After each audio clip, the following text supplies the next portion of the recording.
La Serge Caté.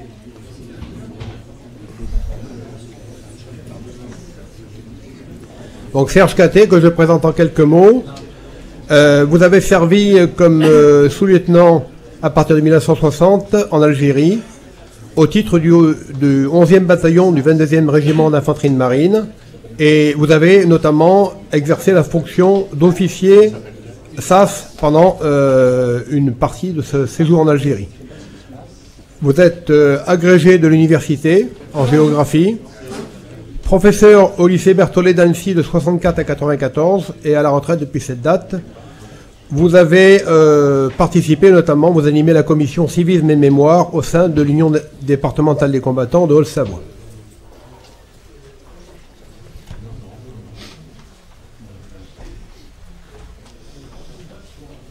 Il y a un petit os avec les images, je pense qu'on s'en passera.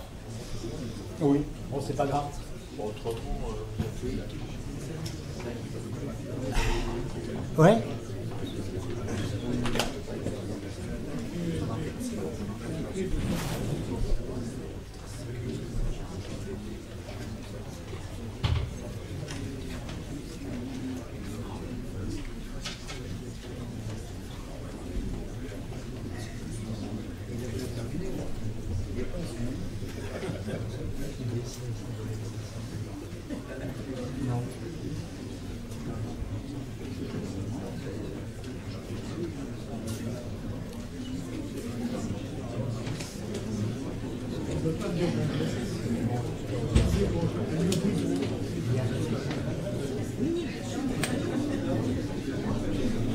C'est pas celle-là, ok. Voilà. Celle-là, essayez de voir. Ça doit être ça. Voilà. Voilà. Bon. Pour faire avancer. Très bien. Bien.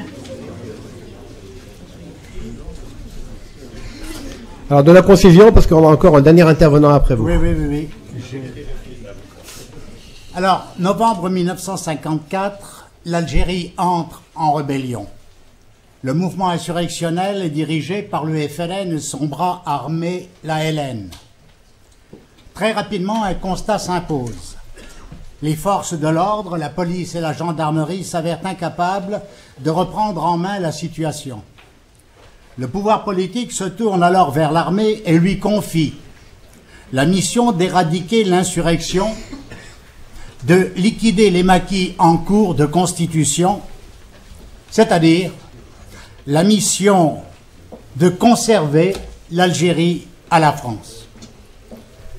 Les responsables militaires ne tardent pas à pointer du doigt deux insuffisances à résorber absolument pour atteindre l'objectif assigné. L'un militaire, l'insuffisance des effectifs, l'autre civil, l'insuffisance de l'encadrement administratif du bled, c'est-à-dire des espaces ruraux de l'intérieur du pays. On sait comment sera réglé le problème des effectifs en faisant appel aux contingents. Les réservistes seront rappelés, le service militaire sera porté à 28 mois. Quant au problème de l'encadrement administratif, une initiative y pourvoira. La création des sections administratives spécialisées, les SAS. Les conditions de la vie administrative, de la vie territoriale, administrative territoriale de l'Algérie ne sont en effet pas totalement identiques à celles de la métropole. Elles le sont pour les trois départements d'Oran, Alger, Constantine, créés en 1848, leurs arrondissements et cantons. Elles ne le sont pas pour ce qui est des communes. Dans le domaine communal, il n'y a pas une Algérie, mais deux Algéries. L'Algérie des villes et l'Algérie du bled. Les communes urbaines qui ressemblent pour les communes urbaines qui rassemblent l'essentiel de la population non musulmane, l'européenne et l'israélite, sont dites communes de plein exercice. elles bénéficient d'une administration et d'une gestion comparables à ce qu'elles sont en métropole. Telle n'est pas la situation des communes du Bled, dont la population est quasi exclusivement musulmane, arabe ou kabyle. Portant le nom de communes mixtes, elles sont administrées selon des modalités définies en 1875. Elles auraient dû être supprimées en 1947, mais leur existence avait été maintenue. À la veille de l'insurrection, on en compte 88. Elles couvrent près de 200 000 km². Est-ce que j'appuie? À droite, bon. Excusez-moi. Voilà. Elles couvrent près de 200 000 km², soit les 2/3 du territoire. Elles sont peuplées de plus de 5 millions d'habitants, dont moins de 50 000 Européens. Leur gestion souffre de nombreuses tares et difficultés. Les populations sont dispersées sur de vastes surfaces et fractionnées en douars isolés, toujours très marqués par la permanence des structures et des mentalités tribales. Nomadisme ou semi-nomadisme sont toujours d'actualité, notamment dans les régions méridionales. L'appartenance et l'exercice du pouvoir de gestion y relèvent non de l'élection, mais des principes de la désignation et de la tradition. Point de maire ni de conseil municipal, mais un administrateur, nommé par Paris et secondé par des caïds qui, de chefs traditionnels, sont devenus fonctionnaires locaux en charge principalement de la fiscalité et des affaires sociales. Ce système a généré une plaie qui s'est incrustée, la corruption. L'insurrection a eu pour conséquence d'en développer une autre, l'éloignement, pour ne pas dire l'absence du pouvoir. En effet, pour des raisons de sécurité, administrateurs et caïds se sont repliés vers les centres urbains proches, abandonnant ainsi un peu plus les populations à leur sort. Indigence administrative, mais aussi misère d'une société rurale qui souffre d'un cruel manque de terre, terre de culture, terre de parcours. La faim de terre est dramatique dans le Bled, exacerbée par la croissance démographique, l'omniprésence des reliefs montagneux, les rigueurs d'un climat générateur tant d'érosion que d'aridité. Depuis le début du XXe siècle, la population musulmane rurale pour l'essentiel a été multipliée par 3 pour atteindre 9 millions d'individus. Alors que les surfaces de terre disponibles, la surface de terre disponible est restée figée à moins de 9 millions d'hectares. Cette misère des campagnes a eu pour conséquence de générer une émigration croissante vers la métropole et les grands centres urbains où le phénomène de bidonville a fait son apparition.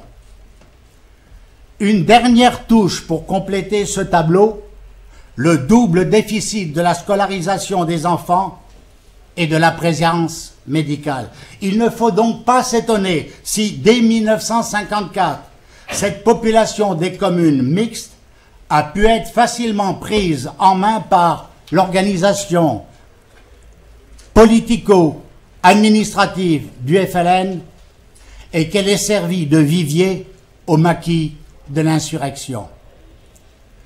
Conscient de cette situation, le pouvoir politique et l'autorité militaire ne peuvent pas ne pas chercher à reprendre en main cette population du Bled.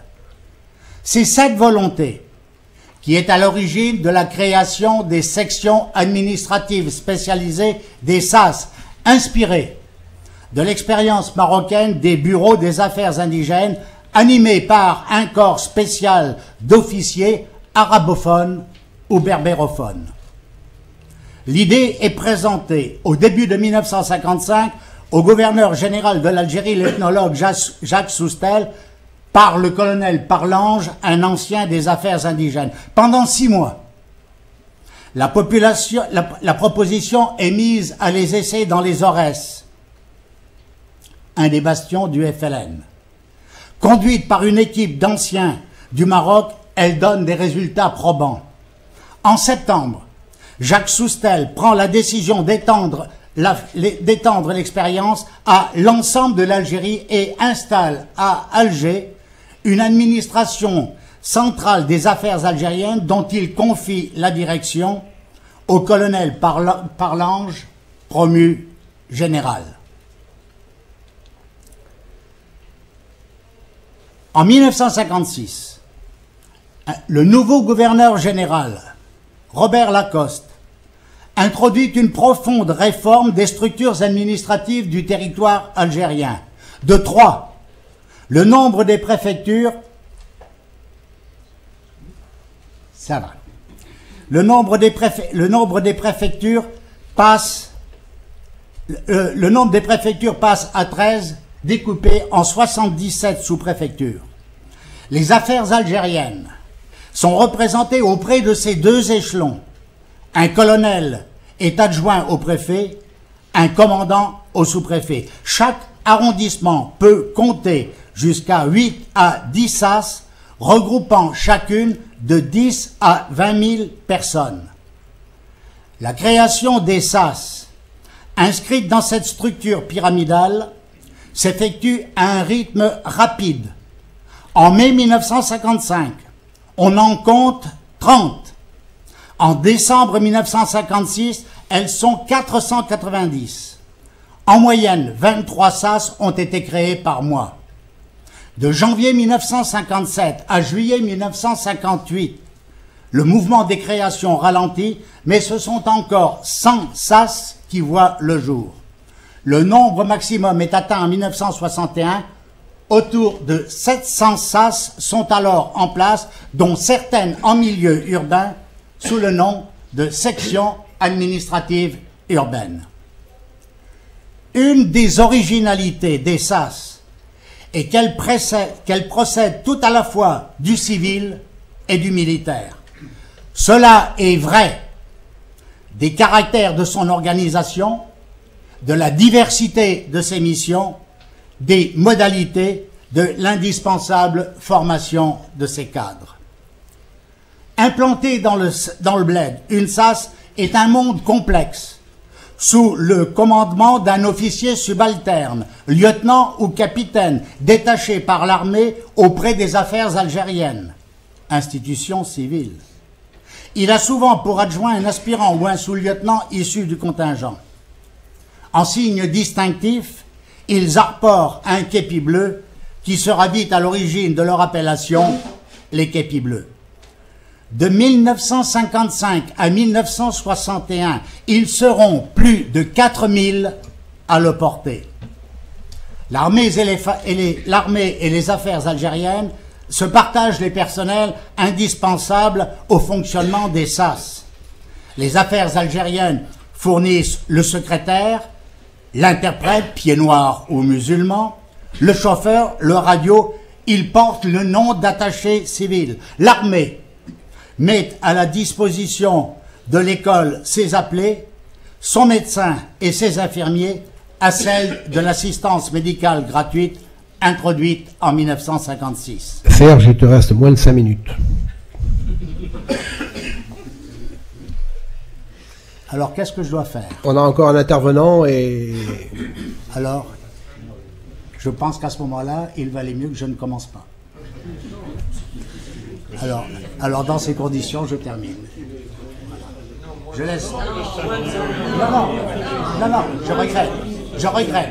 En 5 minutes, je n'ai pas le temps de terminer mon propos. Il avait été prévu pour durer exactement 20 minutes. Oui, bien, continue. Non, mais je ne veux pas prendre la place de quelqu'un d'autre. Non, hein? C'est tout. Allez,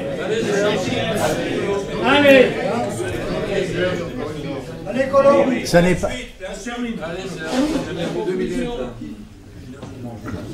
Non, j'avais prévu exactement 20 minutes comme ça avait été prévu. Bien. Donc, implanté dans le bled, une SAS est un monde complexe sous le commandement d'un officier subalterne. Donc, excusez-moi. Oui, isolé. La SAS a besoin de défense. Elle est assurée par des supplétifs recrutés sur place, un Marzem fort de 20 à 30 hommes, les Morazni, commandé par un sous-officier détaché par l'armée. Il n'est pas rare que des félagas ralliés en fassent partie. La diversité de ces personnels est le reflet de la diversité des missions confiées aux SAS. Dès le départ, leur rôle est de reprendre contact avec une population dont l'abandon avait facilité sa pénétration et son contrôle par le FLN. Cette reprise en main impliquait que soient remplies deux missions, l'une d'ordre civil sous l'autorité des sous-préfets représentants du pouvoir central et dispensateurs de crédit, l'autre d'ordre militaire en harmonie avec l'action menée par l'unité responsable du secteur ou du quartier dont dépend chaque SAS, lourde et délicate tâche. La mission civile des SAS est d'abord de pallier l'absence d'organisation et d'action municipale. Tout est à faire, recenser, ouvrir des écoles, soigner, voire assurer un minimum de subsistance aux plus démunis et donner du travail. En 1956, les SAS participent à la réforme communale qui met un terme à l'existence des communes mixtes et ouvre le champ aux pratiques démocratiques qui impliquent l'organisation d'élections. Dès le début de 1959, dans les 1400 communes prévues par la réforme, il s'agit dès lors de susciter des vocations dans une population qui n'y est pas prête. En 1958, nouvelle mobilisation, il s'agit de mettre en œuvre le programme dit des 1000 villages qui prévoit la construction de logements, notamment pour les populations regroupées depuis l'année précédente, qui prévoit également la redistribution de 250 000 hectares de terres agricoles, l'ouverture de chantiers de construction de routes, d'aménagements hydrauliques, de restauration des sols. L'un des buts recherchés est de réduire la plaie du chômage, d'atténuer la misère. Le financement de ces travaux est prévu par le plan de Constantine lancé par De Gaulle le 3 octobre 1958.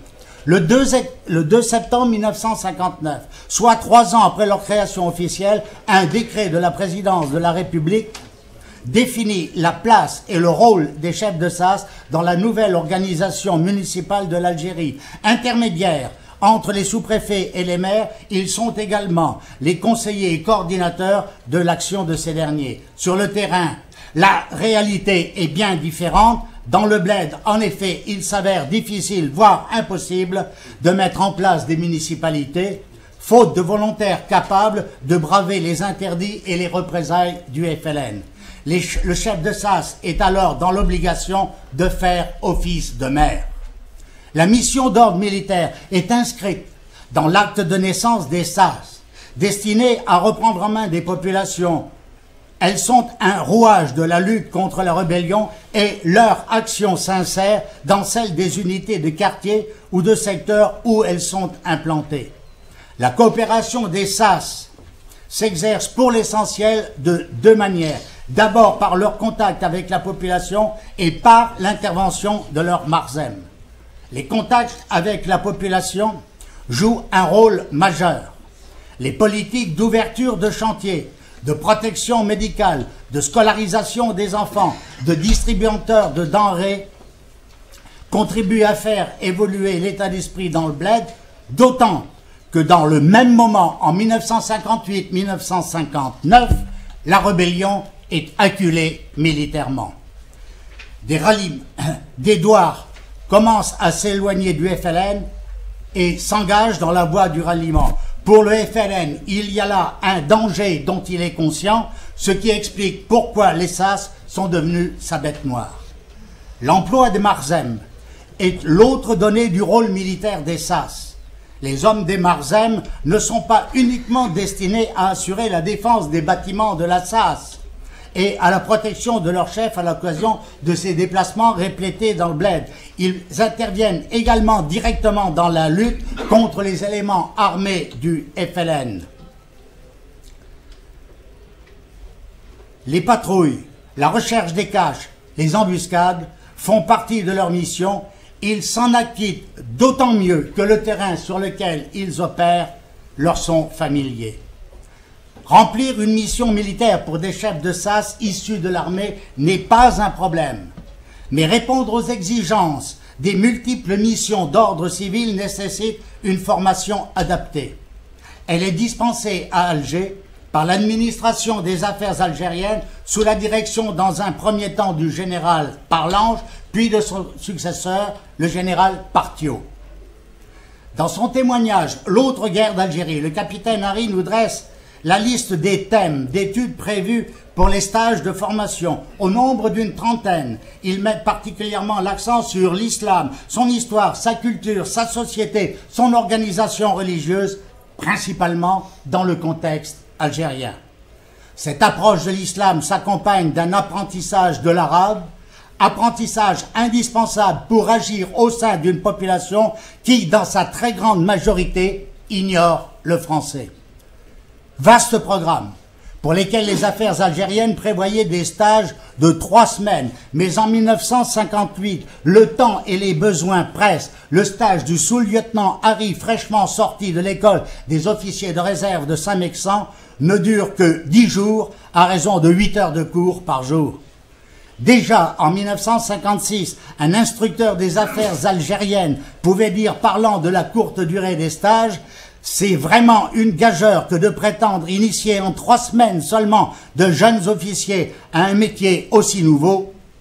Après tout, la méthode a peut-être du bon qui consiste à jeter les gens à l'eau pour leur apprendre à nager. » La grande majorité des volontaires pour servir dans les SAS a su pallier cette insuffisance de préparation par l'enthousiasme et l'énergie que donne la conviction de servir une bonne cause, celle d'une Algérie rénovée, modernisée, mais qui resterait terre de France.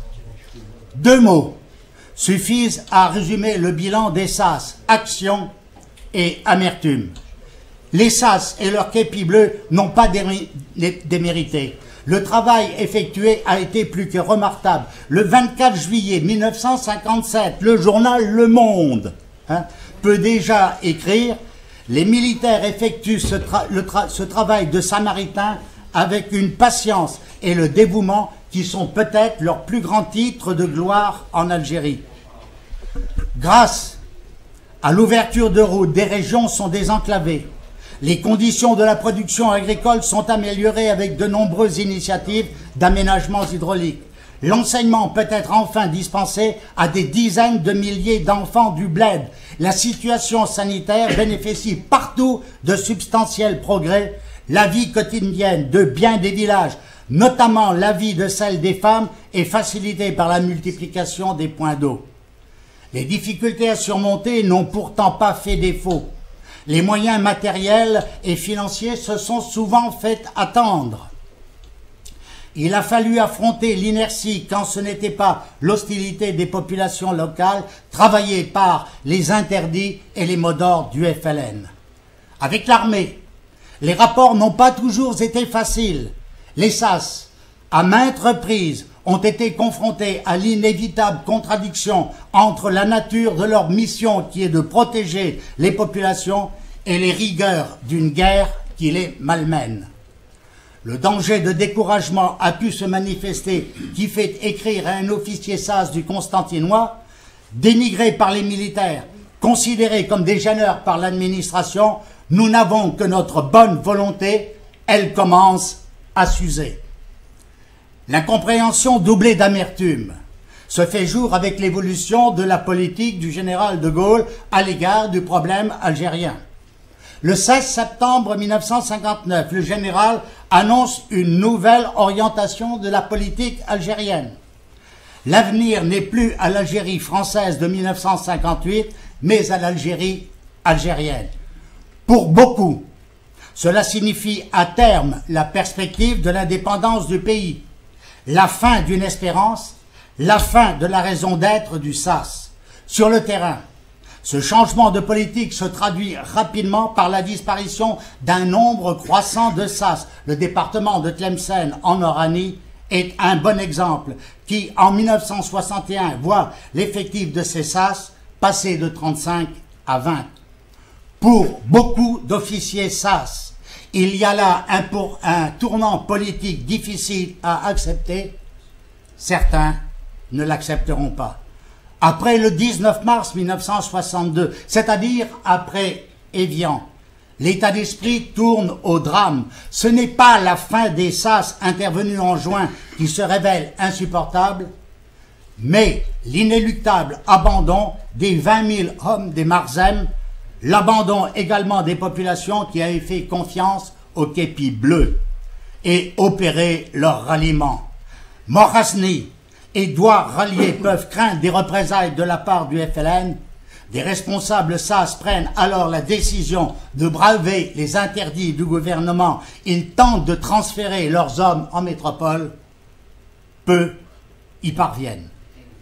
Triste épilogue pour une institution et des hommes qui avaient payé un lourd tribut à leur engagement, à leur participation à la politique de pacification. 73 officiers ont été tués, 33 sous-officiers, 42 attachés civils et 607 Morazni les ont accompagnés dans la mort.